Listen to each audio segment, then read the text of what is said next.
Hello everybody, and welcome back to Pokemon Let's Go Pikachu. This is part 3, and we're starting right off with some speed up, because, well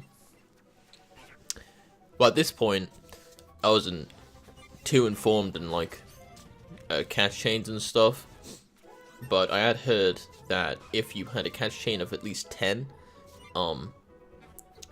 you get a Bulbasaur to spawn, and this is actually true. But Bulbasaur has a chance to spawn here regardless, but it's a really small chance. But once you have a combo of like 10 or maybe like 11, because 11 is when I find him here, he has a much higher chance of spawning. So that's what I'm going for here. So pretty much what a catch chain is, I guess to explain it, is that it's pretty simple. Whenever you catch a Pokemon, if you keep catching that same Pokemon, you'll have a catch chain. Like right now I'm doing Pidgeys. And what catch chains do, they increase, there are different like thresholds, but pretty much once you reach like these thresholds, they like increase your shiny chances, increase the IVs that you can get on a Pokemon, and they increase the spawn rate of rare Pokemon. Rare Pokemon are like things like Bulbasaur. They don't appear in the Pokedex, like location-wise. Or like Charmander and Squirtle as well. But they do spawn in some areas, and so those are like rare spawns, and those the chances of finding those are increased when you have a catch chain going. So that's what I'm going with here with the Pidgeys. This is partially because I wanted a Bulbasaur. Partially because I wanted to test if it was true, because obviously I'm playing right. This is first day gameplay, so I don't think anyone was too sure on what was going on. There's still a lot of information out there that's just incorrect, but I am considering making a video on this kind of stuff. In fact, maybe even after this video, I might go and do that. But we'll see. So also with the catch chain, what it also does is, it increases the odds of shinies for every Pokemon in the area, but it increases the spawn rate of that particular Pokemon. So like I'm gonna see more Pidgeys. So if you do want a shiny hunt, it is best to catch chain the Pokemon that you want, because while there's a chance you might get the Pokemon you don't want, it increases the chances of you seeing that Pokemon in general, assuming you're in a place where it can spawn. But there we go.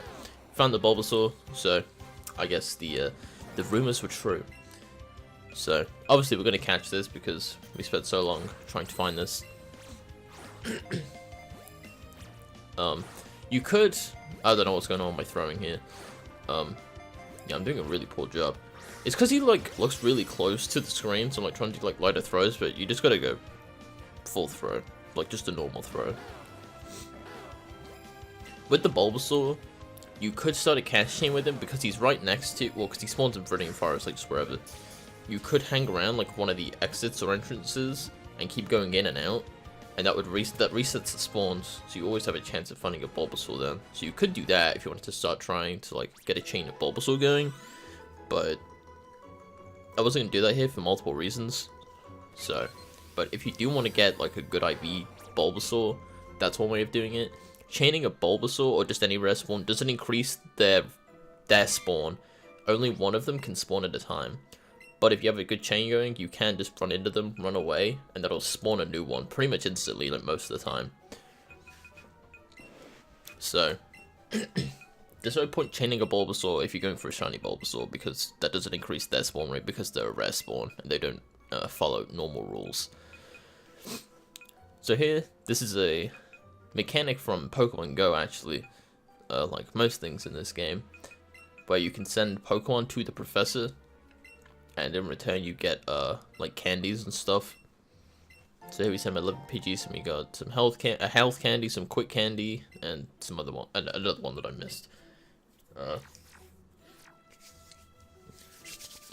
Yeah, that's pretty cool that they did that. Candy's good. They just like increase. They just make your Pokemon stronger. Or candies do something different. I guess I'm not putting Bulbasaur in my party. I guess I wasn't sure if I wanted to use him. I think at this point. Yeah, I'm not really sure what my party was. I wasn't really sure what my party was going to be at this point. My party, like right now in the game, is like, it's pretty much what I would want. It is quite like my yellow party from back in the day, or like what I would like to use. Apart from like one Pokemon, but I don't know. It's I like it. It's good. I do end up using the Bulbasaur. Just figured I would mention that. So we go. We're fighting the infamous Metapod. Obviously, this is a rough battle, but I think we can pull it off. I really do like the outfits for the Pikachu. They give you quite a few throughout the game, and I really like it. Also, I guess this is like the first starter Pokemon. Now that I'm thinking about it, it's like, I don't know about Eevee, but Pikachu's always female. As from what I've seen, I haven't seen a male Pikachu starter. I'm pretty sure they're always female, but again, I really don't know, because all I've ever seen from other people's like streams and stuff is that they are female. I don't know what the Eevee is at all. Yeah, I don't know. I haven't really watched many people with the Eevee game. When I do, I never think to check. But here we are. We are in what's this, Pewter City, and of course we run into our rival, who like must be yelling at you since you're like halfway across the town. And how nice of him, he gave us 5 potions. And now he's bragging about all his prize winnings. It reminds me of someone I know.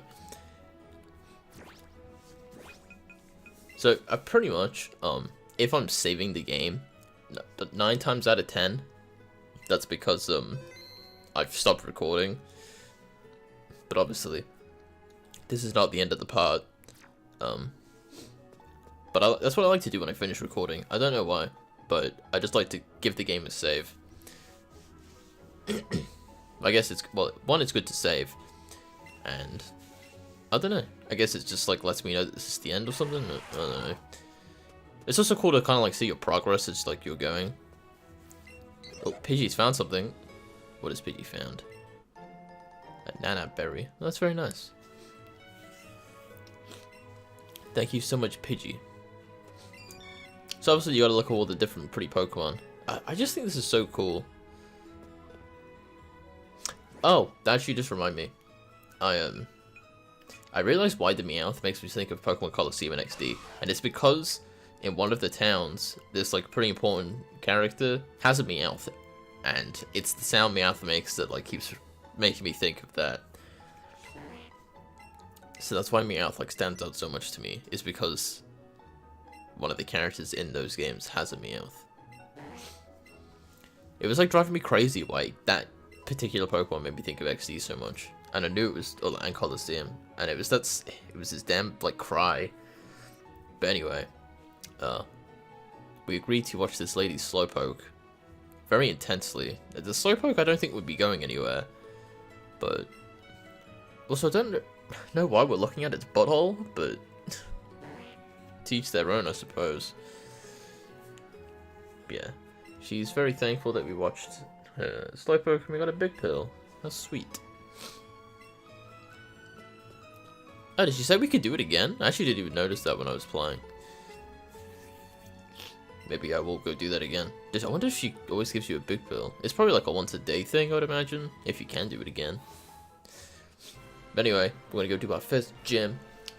So, hopefully this will go well. Nice. I like the audience. I think the audience is a cool touch.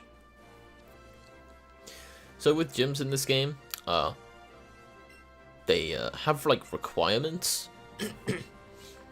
So like for this gym in particular, it wants to teach you about type matchups. So you can't actually fight Brock or attempt to fight Brock until you show this dude a grass or water Pokemon. You don't have to use that Pokemon.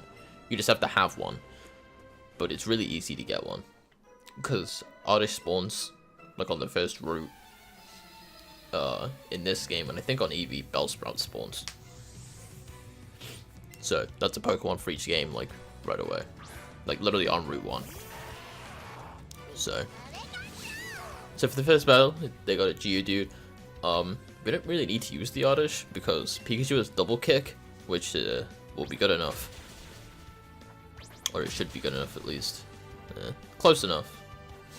Pikachu tried his best, but all they used was defense kill, so it's pretty much just like this fight never happened, really, because we didn't take any damage.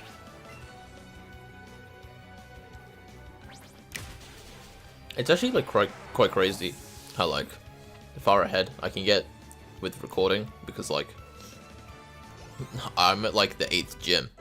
Like I've beat like the first 7. I beat 7 of the gyms, and I'm not even like, I haven't even beat the first gym yet in like the let's play or playthrough or whatever. I've sort of given up just giving them a name. Like the Pokemon for the Emerald Randomizer Nuzlocke, I didn't want to give it a name because the title was already long enough. So I'm just gonna call it Part 1 and like just leave it, and I'll just call it Pokemon Emerald Randomizer Nuzlocke or whatever. But for this game, I just I didn't want to really give it a title. I don't know, because I used playthrough for years, but like I feel like Let's Play is more of like what I'm doing. Like this feels more like a Let's Play from what like I've seen, but I don't know. I don't think it was too big of a deal either way. But I sort of just given up on giving it a name entirely, or like a title. But either way, on to the second dude who also has a Geodude. This time we land a crit, so Geodude just gets one shot, which is unfortunate for him. But it's very fortunate for us. Pikachu is now level 13, which is pretty nice.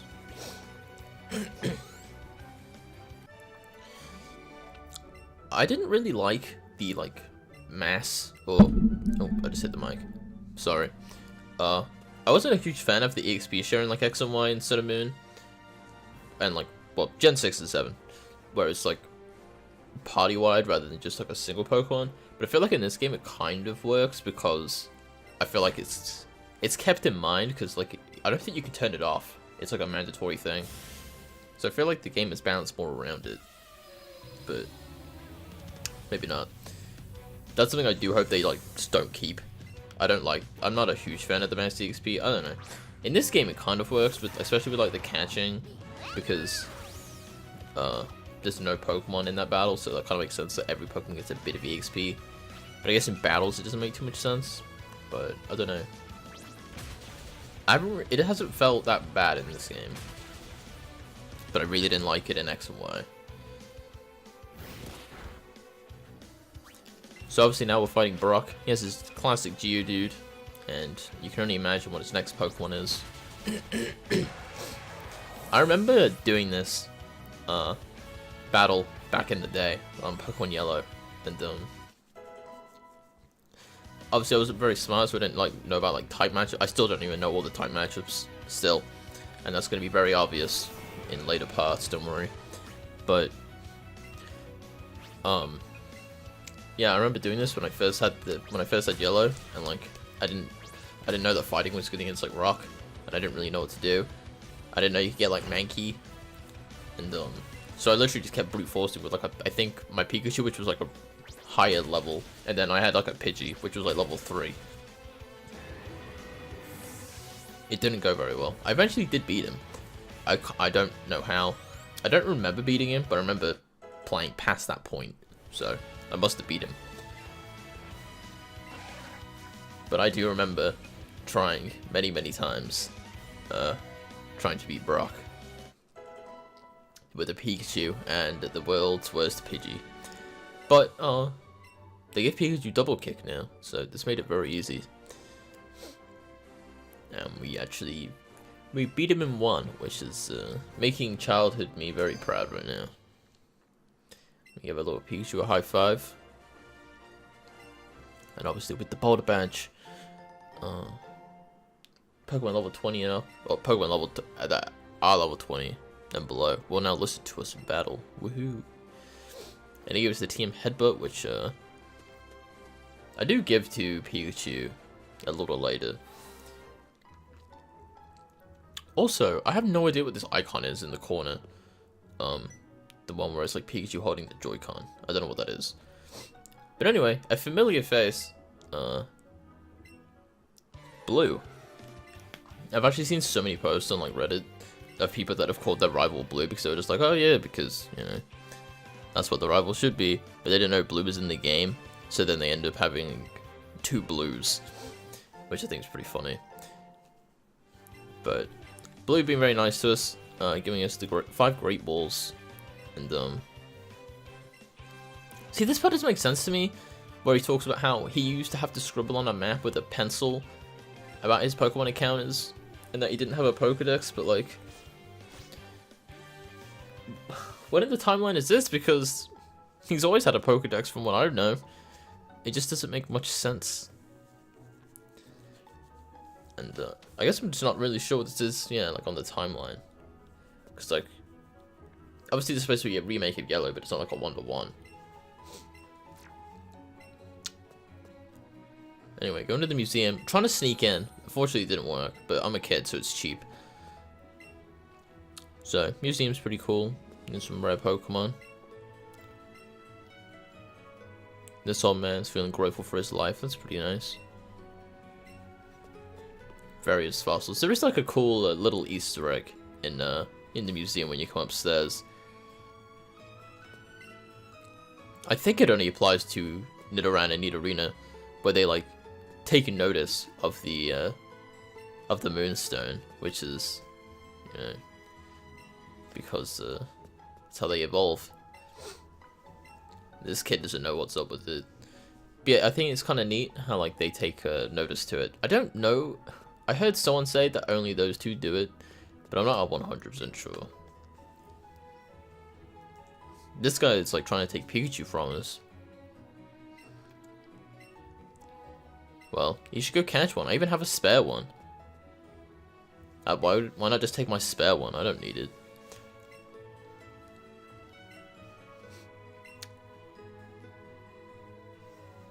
I don't know why I like was really interested in this NPC. I don't know, I think the museum's pretty cool. I like you can actually like see stuff now, as opposed to like black and white sprites or slightly colored sprites. But anyway, that's a fun trip to the museum, but we have to cut it short because we need to continue on with the adventure.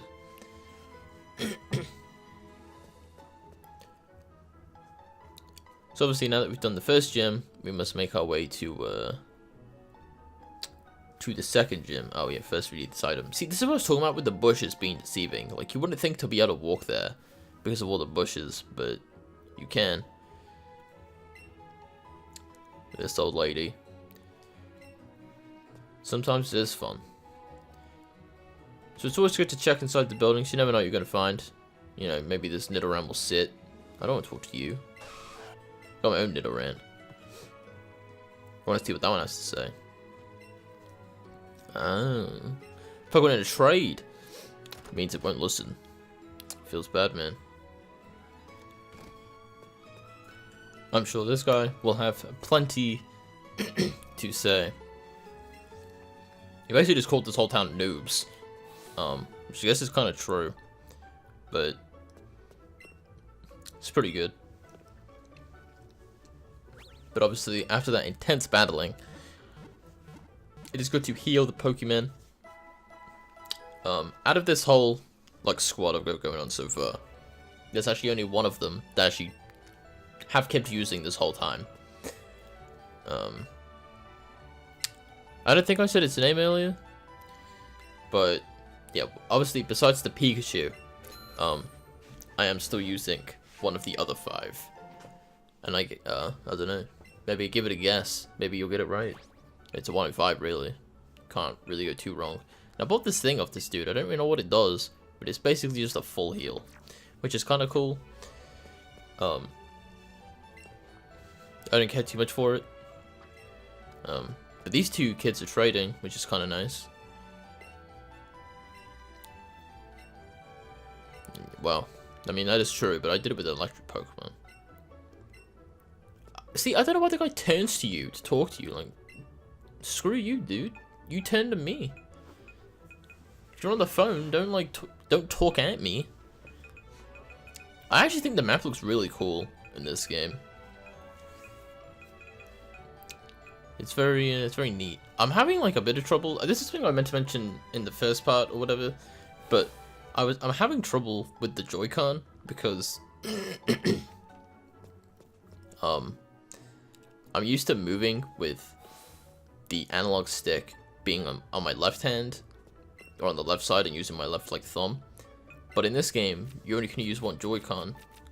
So that means because I'm right-handed, I'm going to use the right Joy-Con to like throw and like press the buttons and stuff. But I have to try and move with with my right thumb, which is completely like backwards to what I'm used to, and it's a bit of a learning curve, I suppose. I got to get used to it. I have gotten more used to it over time, but like when I first played, I don't know, it was pretty horrendous. It was I don't know, it was a little too difficult. But anyway, thank you for watching this part of Pokemon Let's Go Pikachu. Stick around because there's more coming soon. Thank you for watching, and goodbye.